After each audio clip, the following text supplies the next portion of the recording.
আচ্ছা, তোমরা এই দুধ চা খেতে কি পছন্দ করো? আমার কিন্তু বেশ ভালো লাগে। কিন্তু কি দিয়ে জানো? এমনি নরমাল বিস্কুট দিয়ে নয়, আমার প্যাটিস দিয়ে দুধ চা খেতে বেশ ভালো লাগে। আর সেজন্যই বুঝতেই পারছো।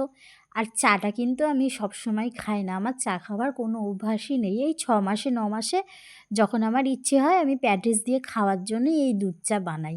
তোমরা দুধ চা কে, কে ভালোবাসো অবশ্যই কমেন্ট করে জানাবে। চলো কড়া, কড়া করে চা করে ফেলেছি। আর দাদুকে প্রথমে দিয়ে দেবো। দাদুর চাটা ঢাললাম, তারপরে কিন্তু দেখো আমার চাটাও ঢেলে নিয়েছি। পুরো ১ কাপ করে ভর্তি করে চাটা দাদুকে প্রথমে দিয়ে দেবো। আর কি দিয়ে খাবো জানো? এই দেখো সেই প্যাটিস বিস্কুট। আর ১ কাপ কিন্তু ভর্তি করে চা নিয়েছি, কারণ আমার এই দুধ চা খেতে মাঝে সাঝে ভালো লাগে।